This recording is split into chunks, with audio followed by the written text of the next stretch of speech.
शिमूल Rajput ji Canada से। राधे राधे महाराज जी।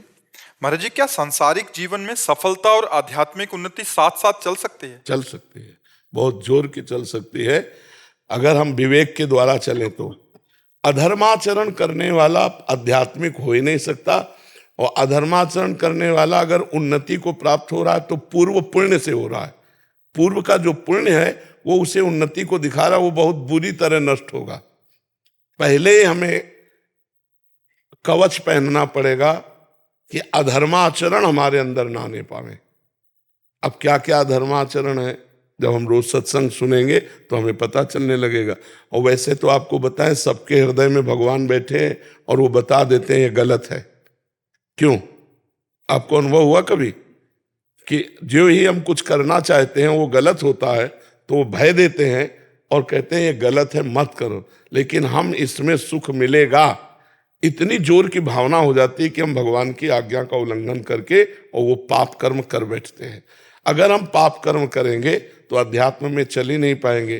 तो इसीलिए प्रायः संसारिक आदमी अध्यात्म को स्वीकार नहीं करता, क्योंकि वो पाप कर्म करता है। पापवंत कर सहज स्वभाव, भजन मोर ते भाव न काऊ, जो पे दुष्ट हृदय सोई होई, मोरे सन्मुख आव की सोई। वो पापाचरण के कारण अध्यात्म को स्वीकार नहीं करता। यदि पापाचरण त्याग कर दे तो अध्यात्म और सांसारिक उन्नति साथ साथ चलती जाएगी। चक्रवर्ती सम्राट महाराज अम्बरीश जी थे और महान भागवत भी थे।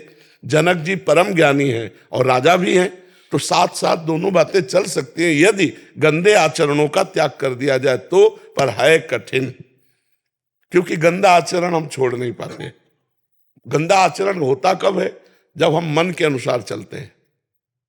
और गंदा आचरण छूटता कब है? जब हम शास्त्र के अनुसार चलते हैं। तस्मात् शास्त्रम प्रमाणमते कार्याकार्यो व्यवस्थितो। कार्य और अकार्य की व्यवस्था शास्त्रों में की गई। तो सब शास्त्रों का ज्ञान ना हो तो संतों का संग करो, तो वो सार बातें आपको सत्संग में सुनाते रहेंगे तो आपका ज्ञान प्रकाशित होता रहेगा। अगर हम शास्त्रीय ज्ञान के अनुसार अपने कर्म का अनुष्ठान करें, अब जैसे आप कोई पदाधिकारी हैं, आपको पता है घूस लेना कानूनी अपराध है और भागवतिक भी अपराध है, लेकिन कौन मानता है? आप विचार करो। आपको पता है कि निर्दोष को बख्शना और दोषी को दंड देना यही हमारा कर्तव्य है, लेकिन कहाँ कर्तव्य का पालन करता है? क्या वो नहीं जानता है पाप कर्म है?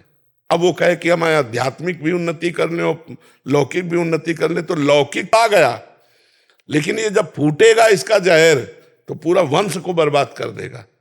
तो पहले तो धर्माचरण पे चलना सीखा जाए तो हम आध्यात्मिक उन्नति को प्राप्त कर लेंगे। पहले हम अपना चरित्र पवित्र करें, हमारे आचरण पवित्र हो, हमारा जीवन पवित्र हो, हम जिस कर्तव्य में हैं उसको धर्म पूर्वक करें। सबका कोई ना कोई कार्य है, ऐसा कोई संसार में नहीं जिसका कोई कार्य ना हो। कोई किसी का बेटा है, कोई किसी का पिता है, कोई किसी का पत्नी है, कोई किसी का पति है, कोई किसी का कुछ ना कुछ कर्तव्य है। अपने कर्तव्य का पालन करते हुए धर्म पूर्वक यदि भगवान का नाम जप करते हुए चला जाए तो आध्यात्मिक और लौकिक दोनों उन्नति उसकी समान भाव से बढ़ती चली जाएंगी और बड़ा आनंदमय जीवन हो जाएगा, बड़ा आनंदमय जीवन हो जाएगा। पर ये तभी होगी जब पापाचरण का त्याग करके भगवान का भजन करते हुए अपने कर्तव्य का पालन करो। हम चाहे जितने बीमार हो, चाहे जितना कष्ट हो, पर हमारी ड्यूटी है आपसे बात करना, तो हम अपनी ड्यूटी को कोशिश करते हैं कि कभी हमारी छुट्टी ना हो। तुम्हारी तो छुट्टी भी होती होगी शनिवार इतवार, हमारी शनिवार इतवार ज्यादा ड्यूटी रहती है, क्योंकि तुम्हारी छुट्टी रहती है ना, तो हमारी ड्यूटी जोरदार हो जाती है। अपने कर्तव्य का धर्म पूर्वक पालन। तो तुम्हारा जो प्रश्न है कि लौकिक और आध्यात्मिक दोनों उन्नति अगर चाहिए तो पहला होगा चरित्र सही करो और धर्म से चलो, और दूसरों को शोषण करने की वृत्ति जो अंदर होती है उसका त्याग कर दो, अपने आप सब ठीक हो जाएगा। समझ पाए बच्चा? महाराज जी, धीरे धीरे इसका बहुत ज्यादा बढ़ रहा है महाराज जी, लोलुपता। ब्रह्मा जी ने सतयुग, त्रेता, द्वापर, कलयुग, ये चारों पुत्र हैं युग ब्रह्मा जी के, चारों को बुलाया और सतयुग से कहा देखो हमारी सृष्टि में नरक भी है तो उस पर भी ध्यान देना। तो सतयुग ने साफ मना कर दिया कि हमारे शासन काल में कोई भी नरक नहीं जाएगा। त्रेता से कहा तो त्रेता ने कहा बड़े भैया जैसे चलेंगे वैसे ही हम चलेंगे। द्वापर से कहा द्वापर ने कहा आपकी आज्ञा का हम पालन करने की कोशिश करेंगे। कलयुग ने कहा, तो कलयुग से जब कहा कि तुम नरक की, तो उन्होंने कहा पिताजी आप निश्चिंत रहो। जैसे बड़े भैया ने कहा ना कि हमारे राज्य में कोई नरक नहीं जाएगा, तो हमारे शासन काल में चूक हो जाए तो कोई स्वर्ग या भगवान को प्राप्त करे, सीधा नरक है, सीधा नरक। अब देखो नरक वाली बातें हो रही नहीं हो रही, बेईमानी, नाना प्रकार का छल कपट, सब जितने, कोई ऐसा बिरला होगा जो शराब न पीता हो, मांस न खाता हो, पराई स्त्री से व्यभिचार न करता हो, नहीं तो बच्चापन से ही शुरू हो गया, गर्लफ्रेंड बॉयफ्रेंड सब, ये नरक के सर्टिफिकेट है। त्रिविधम नरकस्येदम द्वारन नाशन मात्मना कामा क्रोधा तथा लोभा तस्मा त्रयम त्यजेत। ये नरक जो है रास्ता है, काम क्रोध लोभ, यही रास्ते हैं। और इनसे बच कौन रहा है? जो भगवान का भजन ईमानदारी से सत्यता से कर रहा है, ड्रामे वाला भी नहीं, ईमानदारी से जो चल कर। तो इसीलिए कलयुग का प्रभाव है, मुश्किल से कोई स्वर्ग या ब्रह्म पद जाए, नहीं तो सीधे नरक का सर्टिफिकेट है।